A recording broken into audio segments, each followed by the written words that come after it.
Okay, let's do it. So, hi everyone, welcome to another week of our TFT Masterclasses. Today is a pretty interesting lesson. It is going to be teaching how to play every Ornn item within set 9 TFT. And these are included within the Ornn Legend, like Portable Forge augments or Living Forge augments, including Capricious Forge, the gold augment for Blacksmith Gloves. So all these items will be talking about how to play them, what units to put them in, or on what compositions to include them in, and positioning, all of that. So be sure to stay tuned for that. If anyone has any big questions, then leave them for the end, please. But if you have any questions for the actual slide, then I'm happy to answer it. Just unmute your mic or type in the chat. I'll be keeping a lookout, and we could go from there.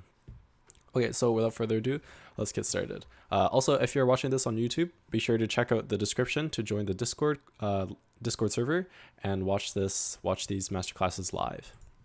So before we get into the actual items, we'll talk about some terms first. So low rolling, if you hear this in TFT talk, it basically just means bad luck or not hitting what you want in terms of items, units, and augments. Tempo is the average speed, pace, or strength of the lobby. So a high tempo lobby is like everyone is like pushing really hard, pushing levels, rolling really fast. Or not really fast, but like rolling to upgrade their board. Low tempo or like slow tempo, it means everyone's like slowly going fast 9 or like slowly rolling one cost for units, like re-rolling. So that's what tempo is. Hybrid, so hybrid units, they're both tanky and damage dealers. So because they're tanky, most of the time they're melee units, but there are some exceptions, such as Urgot, who's like close ranged, but he is both a hybrid unit. And the last one we'll talk about is self-sustaining. So there's generally two types of like tank units. The first type we'll talk about right here, self-sustaining. So these are units that have self-shielding, self-healing, damage reduction. So it's any unit that like is able to sustain themselves. And then there's CC tanks, which are not technically actual tanks, but you still put tank items on them anyway. These are just units that CC. So for example, like a Jarvan is a CC unit. He's not actually tanky because he doesn't have any self-sustain, but he's still considered a quote-unquote frontline tank. Okay, so the table of contents for today, we'll just talk about Ornn Legend in general for the intro. Then we'll move on to each Ornn item specifically, some final tips, and then a Q&A. Okay, so the Ornn Legend. With now set 9, there's a possibility for you to choose any legend that you want at the very start of the game, even before you queue up, and these will tailor your augments on the far left during the augment choices. And for this one, we'll be talking about the Ornn Legend specifically. So why do we pick this legend? Well, Ornn is a super stable, super safe legend that basically prevents any like low roll opportunity because all of his augments are related to items. And having more items on TFT is always a good thing. In some cases, which I'll talk about later, you may want combat augments instead of more items once you already have everything. But for the most part in TFT, more items is never bad. That's why Ornn is always good. So this is basically just a fail-safe option. Sometimes you low roll your second and third augments option, and if you don't have Ornn, then even your first augments option, if it's bad, then you're kind of just stuck and you pick the best one out of the bad. But here at least you have a bit of like a bailout. I mentioned these are also, you can get Ornn item anvils, you get component anvils, completed items, completed item anvils, and gold. And anvils are always it's that great anvil, and then you sell it, or you sell it, and it will give you an option of items to take. So that is what an anvil is compared to just like receiving a completed item or a component. Anvils you get to choose, so that is really good. It reduces variance by a lot. There's something to know about like the Ornn items, or this could just be applied to any item in general. Just remember to look at the item's base stats as well, and not just the effects of an item. So an example of this is like collector, right? You might think, oh, collector execute. Okay, I'm gonna put that on my Lux, and it's just going to like execute and beam everything. But then the base stats, you actually see that it's attack damage on it. So you want to put it on 80 units. So an example of that, we'll be getting into one by one. And then the last ones for this patch, the two best Ornn Legend items are Eternal Winter and Trickster's Glass. Special shout out to Sniper's Focus. This is also a really good Ornn item, but just not as good as these two. Okay. So these are all the Ornn augments here. If you've attended some of the other masterclasses, you might recognize this slide. It's pretty basic. It just shows like all of the augments. Basically, as best augments on 2-1, this portable forge augment is basically why we take this Ornn legend. Most games on 2-1 are going to be gold augment options. I think there's like maybe a 65% chance of it being gold, the first augment choice. So it'll almost always be gold, or at least a high chance. So we take Portable Forge. It gives you a choice to pick 1 out of 3 Ornn artifacts, and then hopefully hit that Eternal Winter or that Sniper's Focus or that Trickster's Glass. The other ones are slightly got nerfed. So Small Forge is now 4 gold and Medium Forge is now 7. So it is reduced by a little bit, but it's still okay. Small Forge is not so good anymore. But basically what you want to do is on 2-1, if your other starter augments are not great, or it's too like niche and you don't want to put yourself in a very specific direction yet, then just take Portable Forge. On rounds 3-2 and 4-2, ideally you want to take combat augments unless you really need like an extra completed item or a component anvils. Because your first one, although it does give you an item, it doesn't give you actually any like overall board like combat strength. So try to save 3-2 and 4-2 for combat augments like long distance pals, tons of stats, know your enemy, unless you really need those extra items. Latent Forge is the silver Ornn augment on 2-1, and it's good if you don't have any of the other good silver augments. So for example, if you're given like Blood Money or Inconsistency or like Component Buffet, then those are instant takes compared to Latent Forge.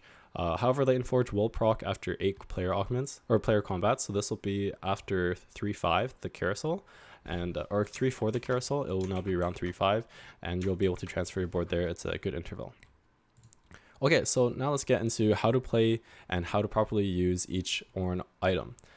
This is the list of the Ornn items. There's 14 in total, 13 not including the Blacksmith Gloves, which is from the Capricious Forge augment. So whenever you pop that Portable Forge or from the Living Forge, you get your choice.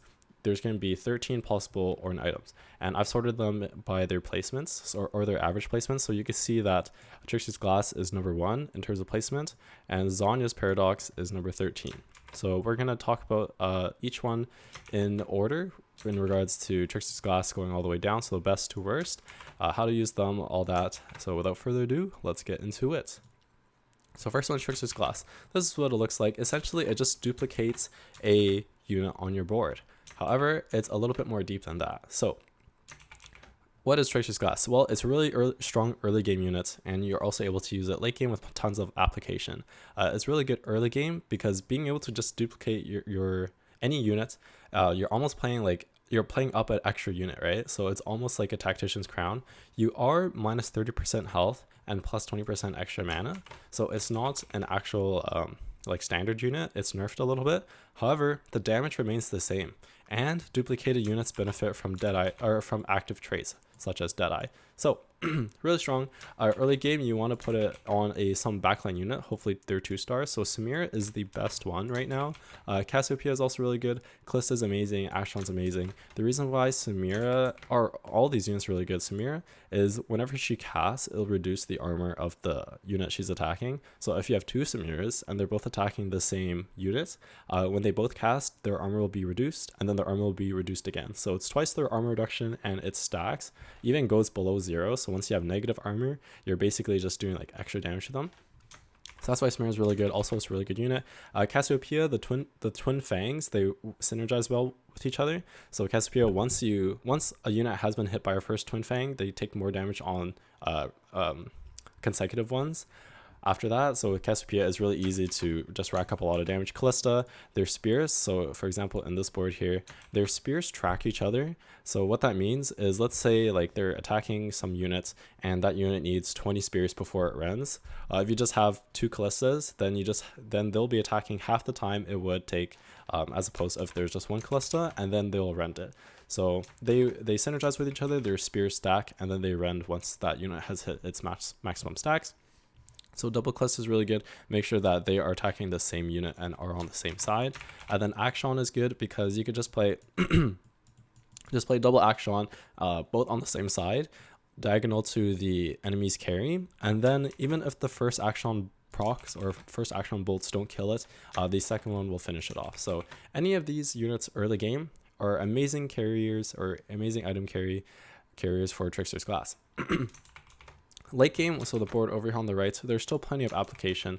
Now you want to put it on a hybrid or utility unit. So hybrid units, this is like Urgot, where you're able to just spawn another Urgot. You'll have that extra body there of health, of damage, of shielding when it uses its ability, so it's really good. You can just put it on straight up damage units. So if you have like a Belveth, right, then you can duplicate your Belveth. There's more damage. Aatrox is fine.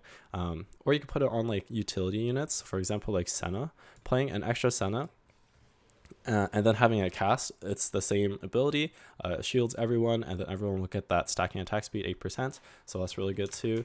There are applications where if you're missing a final damage item on your main carry, so for example like Zeri, it's fine to put Trickster's Glass as that last item, because if you look at the stats of this is 15 attack damage.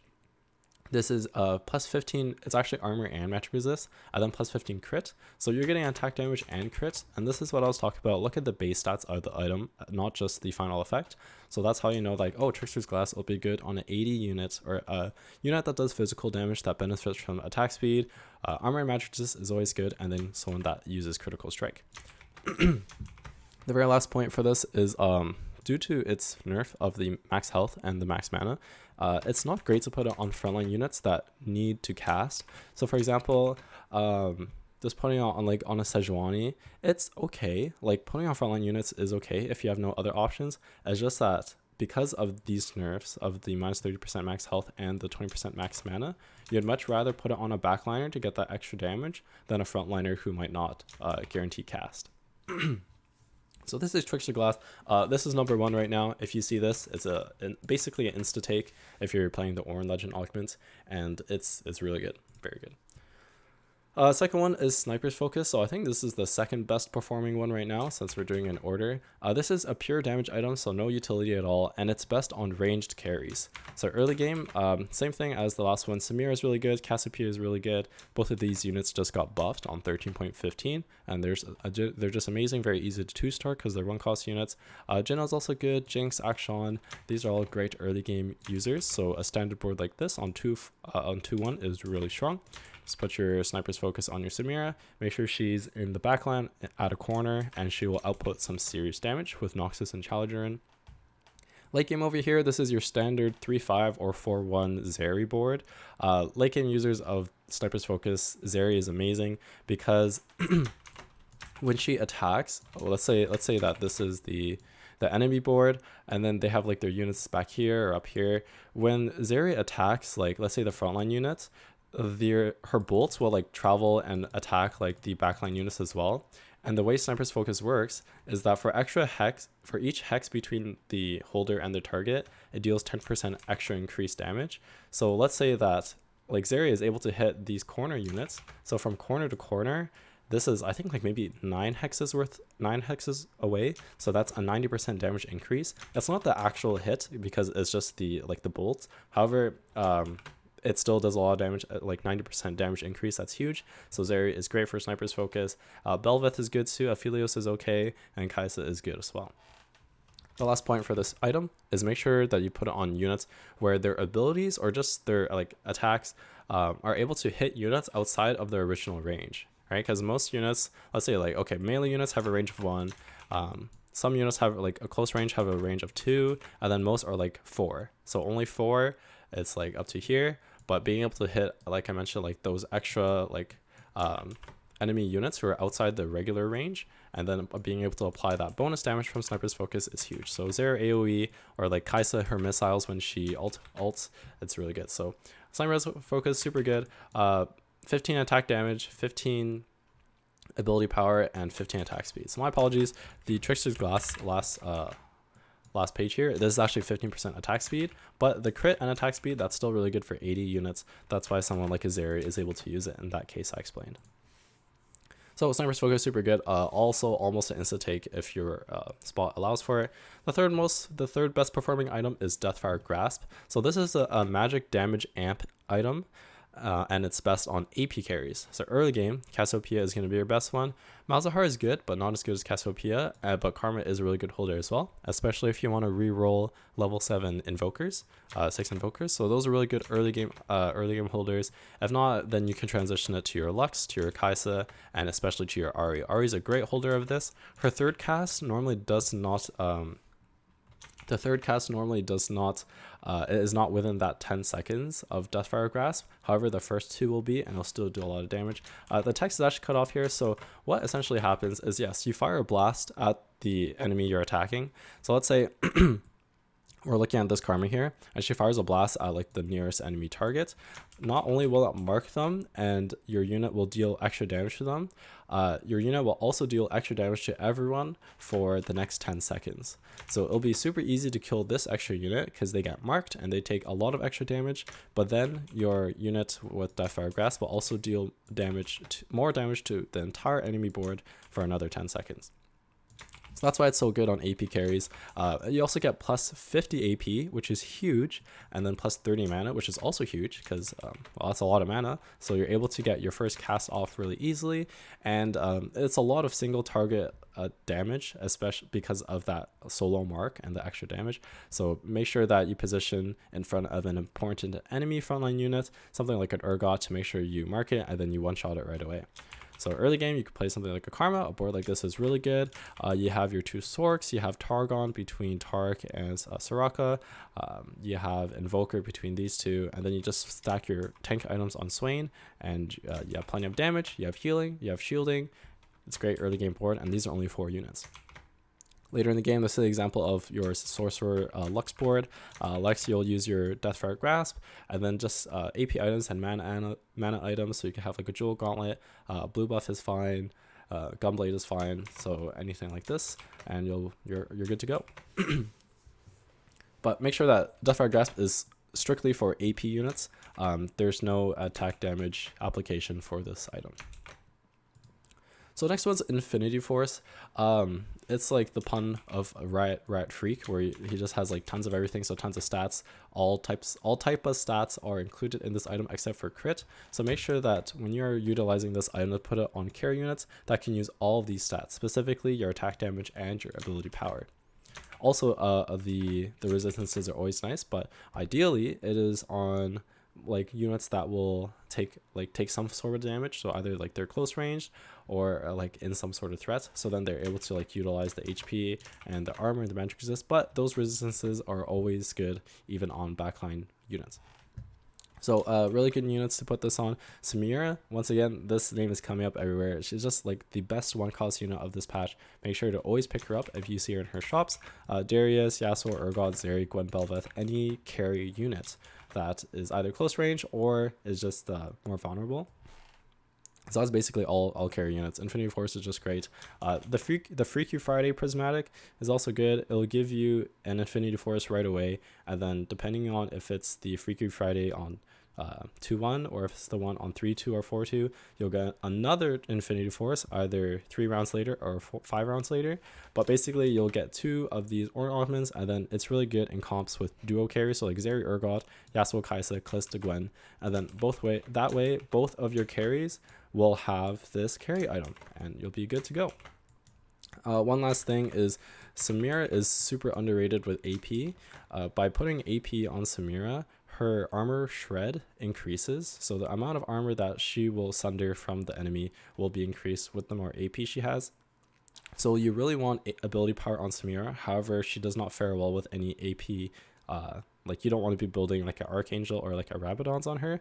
So any AP that she gets that she doesn't have to build, she's very happy with. So that's why Infinity Force is really good on her.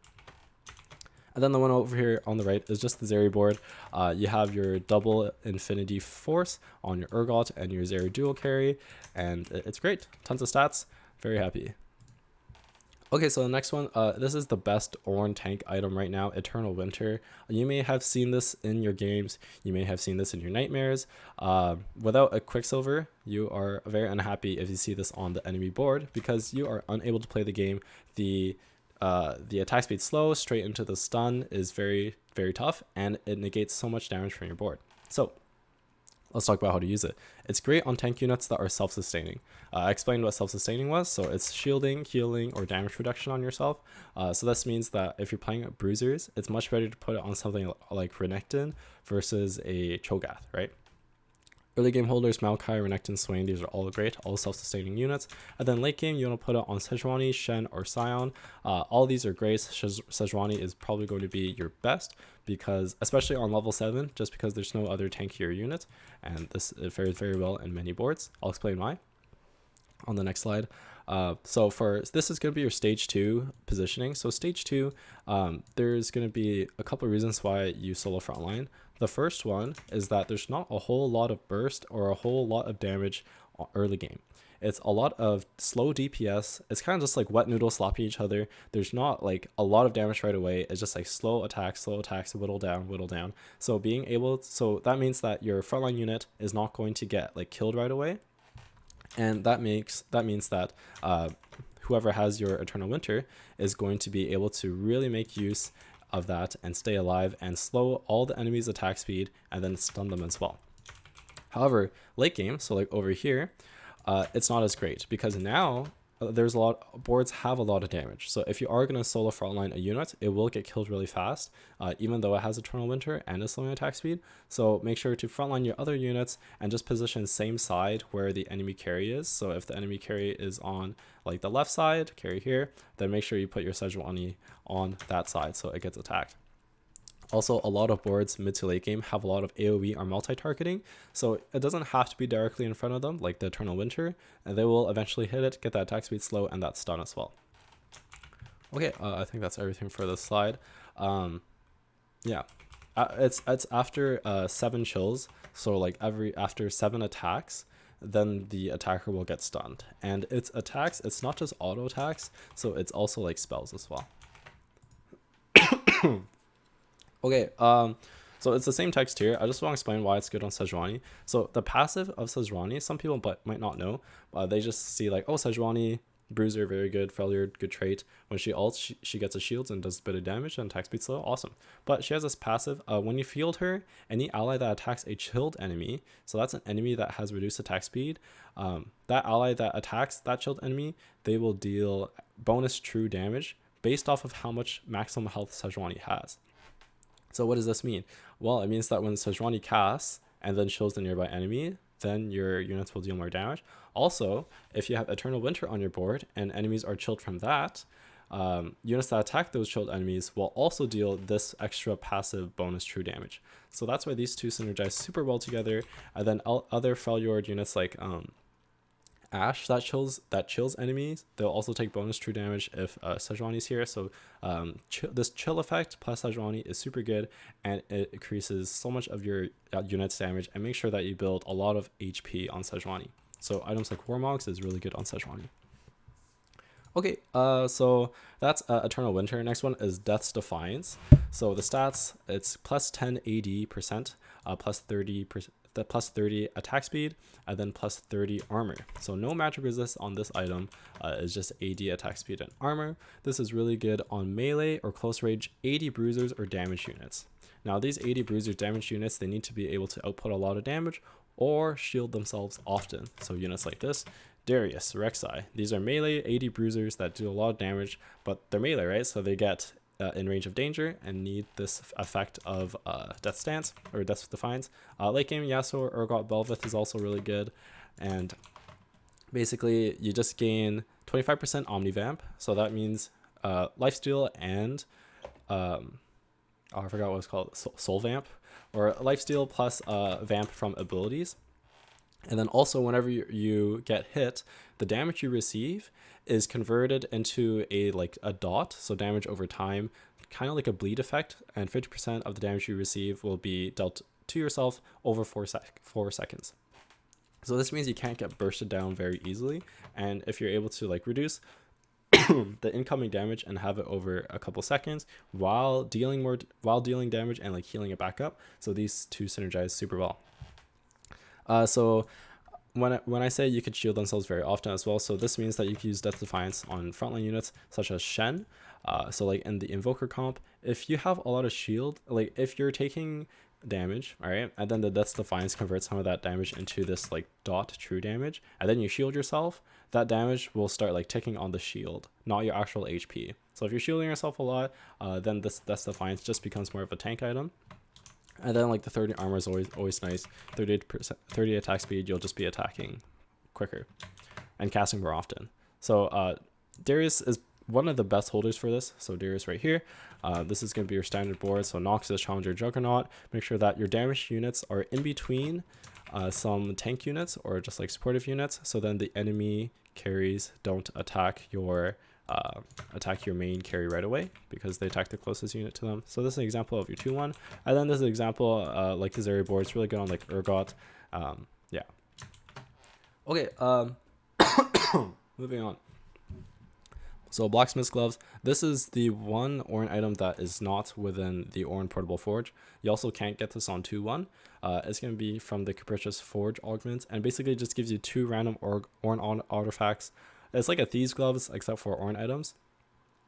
Because there's so many like tank items in this like Ornn sets, it's best on frontline units. I wouldn't put this on any backline units. So any frontline or like hybrid units like Urgot, Aatrox, Gwen, Sion, Bel'Veth, Cassante, this is who you'd put it on. I think it's okay augments, but there's definitely better, but there's definitely worse. So I think it's okay. Okay, so after this Blacksmith Gloves, as if you might have seen from here, this is where the average starts to get like a bit lower. So I would say like these next couple, or these next like 7 items, they have their own like niche individual spots, but the ones that we've covered so far are definitely like the good ones. But these, they're not bad, they're just very niche. So Mana Zane, you get 15 attack damage, 15 attack speed, and 30 mana. So this item doesn't actually give you any AP. You want to put it on units that want to be casting as often as possible. So once again, Samira, Cassiopeia, these are both good holders for this. Although it restores 120 mana over 5 seconds, you might think like, okay, so this is just good on units with like a really large mana pool. But that's not the case. This restoration of mana will pool over or like spill over even if you already cast your ability. So like a Samira will cast like 4 or 5 times within this band, so that's why it's really good on her. And then it goes straight to like 5 costs. So like Ahri, Senna, Rise. Ahri is really good with this. You don't need to blue buff then. Senna's really good. You're able to get like 2 casts off really fast. And then depending on the Rise, it could be on Rise too. So it's really good early and late game item. However, if you might have noticed, there's not really any mid-game holder for this item. So it's super good early. You can even do like Samira reroll, like 3-star your Samira with this item, and it's super good. But or you go like fast 9, and then you put it on like a Senna or Ahri. But like mid game, it's not really good on anyone. Like like it's okay on Vel'Koz and Sona, but those units aren't great right now. So it's really like either you like reroll with it, or you need some legendary unit to transition it to. So that's why it's super niche. Next one is Randuin's Omen. So what this item does, it doesn't give you any resistances. The holder just gets plus 150 HP, so health. However, the combat starts, any adjacent allies to the holder, including the holder, they will gain 40 armor and magic resist. So that means this item is really good in comps that have health, that have a lot of health, or that have a lot of shields, but they're missing this armor and magic resist. So these are traits like Noxus that gives health, attack damage, AP, but no resistances. Bruisers just give HP, but no resistances. Invokers have tons of shields and tons of stall, but no resistances, and same with Shadow Isle. So comps like this, traits like these, really benefit from Randuins. And this, as you might have seen, like there's not really any stats to this apart from a bit of HP. So you just want the holder of this item to be a supportive unit, someone that doesn't need 3 items. So this is an example of a 2-1 board, where you'd just be playing Noxus, and then as you start to like get further into the game, your level 7 Noxus board. The one downside of this item is that it makes your positioning really weird. Early game, it's fine to greed all the value. It's kind of like playing the Noxian Bastion region, where you get that flag and then you like position everyone around the flag to get that extra like HP and attack speed. However, As you might have noticed, with clumping up so much, you get AoE down very easily. So like Jarvan against Karmas, units like this, you will get AoE'd really hard. So early game, it's fine to stack up and clump up and greed all the value. However, late game, something like this is even really greedy. You might want to spread out a bit. So like even like put Caspio over here, maybe move Samira down, and then like maybe Swain over here. But then it feels bad because these units are super good with this extra 40 armor magic resist. So it's up to you. Just check out the enemy's positioning and then position accordingly. Okay, Gold Collector, also a very niche item. There's very few holders that are actually good with this. So Gold Collector, any abilities or attacks, they execute units at 12% of their max health, and then it's a 40% chance to drop 1 gold. The item itself, the stats are actually not bad. Plus 20 AD is pretty good, but plus 30 crit chance is also really good. So this means that we're definitely putting on 80 units that output high damage. Surprise, surprise, Samira, 80 unit that outputs large damage. So that's Samira, very good early game holder. And then the 2 units that really make do with this, maybe even like Belveth, is Akshan and Urgot. So Akshan for sure, because it's that single target like snipe, you want to be able to kill that diagonal target or diagonal carry in 1 hit. That's why it's really good. Also, Urgot, it's okay. It's because he dashes to the front line, he shoots his leg, and it's a high damage. So hopefully he can like kill something from there. But early game, definitely Samira. It's really good early. You're able to make a lot of money and like push your lead with it and really tempo the lobby. However, late game, there's not that many holders. Zeri, it's not good because Zeri already has execute at like 12-13% of their max health. So then you're just losing that extra execute value. It doesn't like multiply or like add or anything. And then Aphelios, you just really need attack speed and attack damage. It's okay on Aphelios. Like I'd even put Aphelios like here, but it's not ideal. You just want Rage Blade, Death Blade, +1. So it could be your +1, but it's better on Akshan as well. Okay, one of the last ones here is Anima Visage, or Anima Visage. It's up to you. It's pretty good. It's kind of like a makeshift Warmogs. Plus 500 health is a lot early game. Being able to regen 2.5 max HP per second is also pretty good. So not bad at all, but for the early game. So it's really good on tank items that have, or tank units that have sustain already. So then sustain plus sustain just equals more sustain. So basically your unit that has this item will be basically unkillable unless the enemy has like a Callista or healing reduction early. So super good early game item. Maokai, Renekton, Swain especially. Tark is good too. Really good early game. And then late game, you're going to transition it to Szechuan or your Shen. And then take this item for sure if you have something to pair it with. So like Gargoyles, Warmogs, Bramble, Dragon's Claw. If you like HP pairs well with like resistances pair well with HP. They just like stack multiplicatively and make your units a lot more tanky. So if you have one of these, then definitely take Anima Visage. This is gonna be like your classic like 2-5 or like stage 3-1 board. Very good damage, tank, shielding, more healing. And then late game you could just put it on your tank, so your Szechuan or your Shen. It's also good on Scion, but that's pretty high roll, or your level 9. Okay, I think this is the second last one. So Obsidian Cleaver. This one is a bit harder to use. I didn't even really know how to use this one that early until like I read into it more. Plus 25% attack damage, plus 250 health. Right away from these stats, you already know that you're going to be putting on an 80 unit that is able to like operate, and hopefully like most of the time they'll be a carry. Attacks and abilities, it shreds and it sunders. So 50% armor shred, 50% magic resist shred for 5 seconds. So 80 units, and you want to use this item in comps that deal both physical and magic damage. So this is comps like Noxus, Challenger, Zeri. Noxus, right? You have your Smear, you have your Cassiopeia, you have your Darius, your Katarina. This is a mix of AD and AP damage, so physical and magic. Challengers, you have your Yasuo and your Kaisa. So you have your attack damage and your ability power. And then even like Zeri comps, it's still good for shred and being able to like spread it very well on Zeri. So it's fine like this. Early game Smear Darius is really good. Late game Yasuo, Zeri, Belveth, any of these are fine. And then if you do build this item in your composition, you don't need to build Sunder or Shred. So Sorry, I lied. This is actually the second last one. I think Zanya is the last one. So Hull Crusher, plus 30% attack speed, plus 40 armor and magic resist. So this is actually plus MR as well. Combat start, if there's no adjacent allies, so no allies touching the unit, you will get an additional 600 HP. So this is really good early game. Early game, you want to put it on a tank unit. The plus 40 armor, plus 40 magic resist, plus 600 health. It's really good, really tanky. So early game, put it on a tank unit. However, late game, there are better tank units. Also, you have to be like isolated or exiled. So you could just put it on secondary carries or just hybrid units. But it's basically a makeshift Warmock's early armor, Warmock's armor early, and then just turns into like an 80 hybrid tank item late game. Okay, the very last one is Zanya's. This is the worst performing item right now, but I think it's also very niche, once again. So it's best on carries that can use AP, not necessarily AP units, but it's also really good on units that want to drop aggro.